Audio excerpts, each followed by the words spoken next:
Olá, pessoal. Então, vamos conversar hoje sobre síndrome torácica aguda. Quase todas as informações dessa revisão foi retirada deste livro aqui, muito bom, que fala sobre síndromes pulmonares agudas em pacientes com doenças hematológicas. Bom, então, primeiro é importante entender a fisiopatologia da doença falciforme e dos fenômenos vasoclusivos, tá?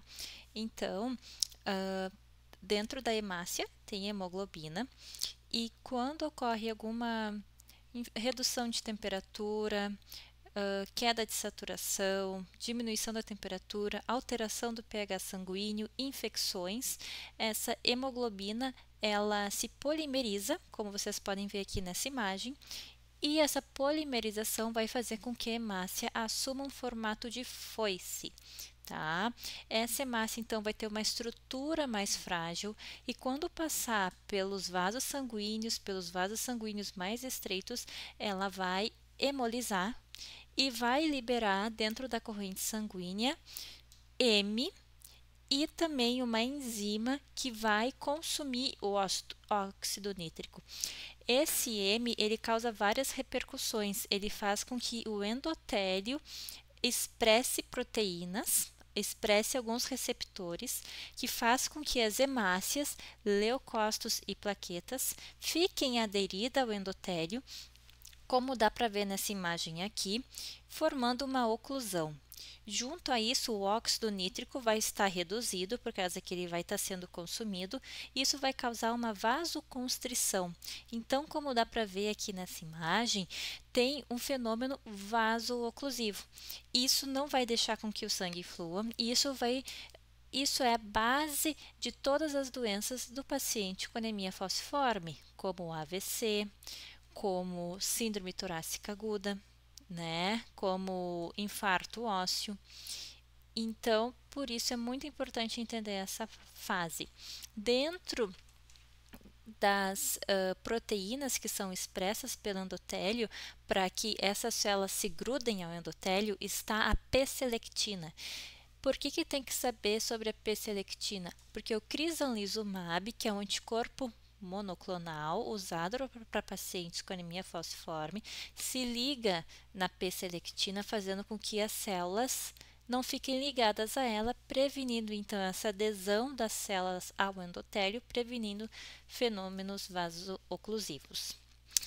Como a gente vai falar sobre síndrome torácica aguda, tem que entender a fisiopatologia pulmonar. Então, vai ser liberado o M. Esse M vai fazer com que a junção entre as células lá do alvéolo capilar fiquem mais frágeis e passe líquido entre elas, criando um edema pulmonar. Também pode ser que passem algumas hemácias, tendo alguma hemorragia alveolar. Junto a isso, essas hemácias elas vão se acumular nessa microcirculação alveolar por causa do formato delas e vai ter um congestionamento dessa circulação, tá? Criando então um fenômeno vasoclusivo aqui. Tá? Então, vai ter isquemia de alvéolos, necrose de paredes de alvéolos e com isso vai ter a insuficiência respiratória do paciente. Então, a síndrome torácica aguda é a principal causa de morte na anemia falciforme. Cerca de 30% dos pacientes com anemia falciforme vão ter algum episódio de síndrome torácica aguda. A principal causa de admissão em leito de UTI. Muitos pacientes que internam por crise álgica vão evoluir com síndrome torácica aguda e isso é muito importante. Em um paciente com crise álgica, tu tem que ficar de olho nele para ver se em 24, 72 horas eles não vão evoluir para síndrome torácica aguda, que é uma doença que tem um espectro, pode ser leve, assim como pode ser muito grave, necessitando de intubação. O diagnóstico é um novo infiltrado pulmonar, mais algum sintoma respiratório, tosse, sibilos, febre, dor torácica. Então, vai ter como pródromos da síndrome torácica aguda, há uma queda de hemoglobina e plaquetas, mas essa queda é discreta, a queda de hemoglobina é mais ou menos 0,78. E essa queda de plaquetas, quando ela chega a menos que 200 mil, está associado a pior prognóstico, maior risco de ser intubado e piores desfechos neurológicos também. Ainda não se sabe explicar muito bem essa associação. Vai ter uma leucocitose, porque como eu expliquei ali naquela imagem da fisiopatologia, tem alguma inflamação. E processos tanto infecciosos como inflamatórios, eles podem levar a uma reticulopenia nesses pacientes. Claro que tem que excluir parvovírus B19. Então, aqui está toda a cascata, então tem essa polimerização aqui em cima da hemoglobina, que essas células vão se aderir ao endotélio e isso vai causar uma obstrução ao fluxo, dando uma trombose pulmonar in situ, um infarto pulmonar, vai ser liberado o M da hemoglobina, causando toda aquela inflamação. Também pode ter algum infarto ósseo, né? Pode então ter algum infarto de costela, por isso a dor torácica. Isso vai causar hipoventilação, vai causar atelectasias e vai levar à síndrome torácica aguda. Também, por causa do infarto da medula óssea, partículas de gordura podem embolizar para o pulmão e isso não é raro. E aqui a gente pode ver que o raio-x do dia 1 está normal e do dia 3 já está com infiltrado. Então, isso pode acontecer. Por isso que é muito importante repetir o raio-x, né? Se ele der normal, mas tu acha que é síndrome torácica aguda, repita, porque pode ser que o infiltrado já tenha aparecido.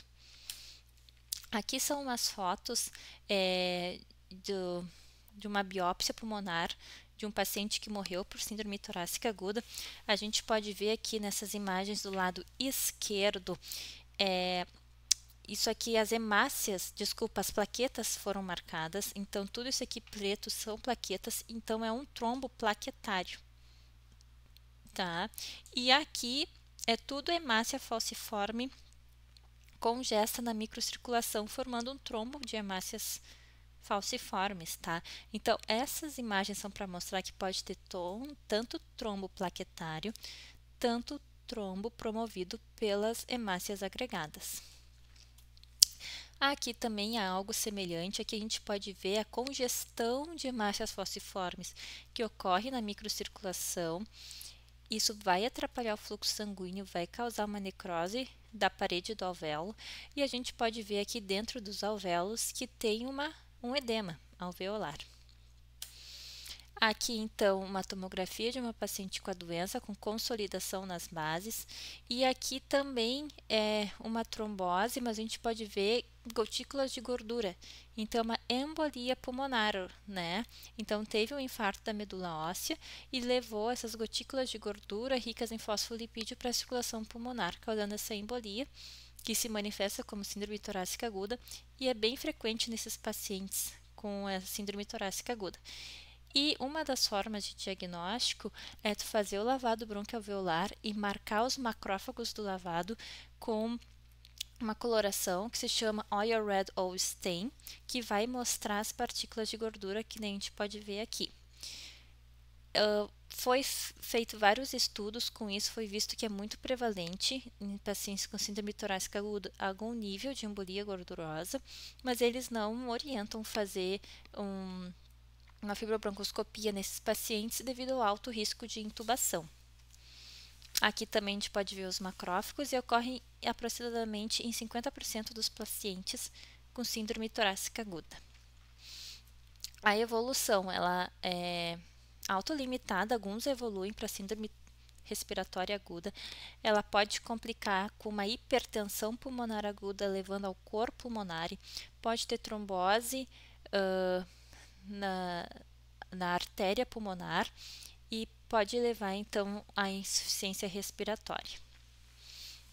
O manejo, então, primeiramente tem que dar O2 suplementar quando a saturação está abaixo de 94% e tentar manter a saturação em 95% ou mais.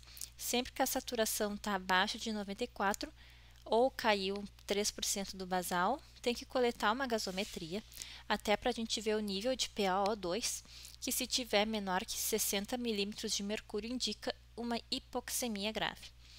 Se tiver sibilos ou histórico de asma, pode usar broncodilatador. Não tem evidências que suportem o uso de corticoide ou óxido nítrico inalatório. Controle com dor: dipirona, paracetamol, anti-inflamatório, tramadol, codeína e para dor severa morfina. Lembrando que o anti-inflamatório só pode usar entre 12 e 24 semanas de gestação. Hidratar, fazer um raio-x de tórax, que, como eu falei no início, pode ser normal. Prescrever antibiótico e deve ter cobertura para atípicos, né? Então tem que ter um macrolídeo, que pode ser azitromicina ou claritromicina para cobrir atípicos, porque são uma causa grande de infecção que leva à síndrome torácica aguda. Então, os esquemas antibióticos pode ser amoxicilina clavulanato com azitromicina ou ceftriaxone com azitromicina, que são os mais comuns. Se tiver suspeita de TEP, fazer uma angiotomografia, e nesses pacientes, como eles têm alto risco de tromboses, fazer sempre uma profilaxia para trombose venosa profunda quando eles forem internados. Aqui tem um guideline americano agora falando sobre transfusão nesses pacientes. Então, existem dois tipos, né? A transfusão simples ou a transfusão de troca, também chamada de exsanguíneo transfusão. Primeiro, assim, a transfusão simples está indicada se o paciente está com a saturação menor que 94, está com a hemoglobina menor que 6,5, ou sua hemoglobina caiu, tá? O outro tipo, que é exsanguíneo transfusão, ela está indicada se o paciente não respondeu à transfusão simples, se é um caso severo que está evoluindo rapidamente, ou se ele está com a hemoglobina em níveis normais, sem queda, ou maior que 9, e tu precisa transfundir, né? Só que quando a hemoglobina desse paciente está alta, 9, se tu começar a fazer uma transfusão simples, tu pode causar uma hiperviscosidade nesse paciente. Por isso que nesses pacientes com hemoglobina maior que 9, tu vai preferir fazer a transfusão de troca, tá? Então, é isso, assim, só para resumir. Transfusão simples, paciente que está com queda de hemoglobina ou hemoglobina menor que 6,5, ou está com saturação menor que 94, e tu vai objetivar uma hemoglobina final de 10 a 11 e a transfusão de troca. Se ele está com síndrome torácica aguda, mas está com a hemoglobina alta, maior que 9, ou um paciente que não está caindo a hemoglobina, ou um paciente que não está respondendo à transfusão simples, ou está evoluindo rapidamente. Os objetivos da transfusão de troca é chegar com a hemoglobina final de 10 a 11 e uma hemoglobina S menor que 40%. Eu botei aqui para lembrar que a transfusão sanguínea ela é tão importante que ela uma transfusão aumenta a saturação de O2 em 3% e aumenta a PaO2 em 8 milímetros de mercúrio. Então, da oxigênio-terapia, a VNI promove uma melhora mais rápida da função respiratória, diminui a frequência respiratória, aumenta o PaO2 e diminui o gradiente alvéolo arterial de oxigênio. Então, está bem indicado nesses pacientes.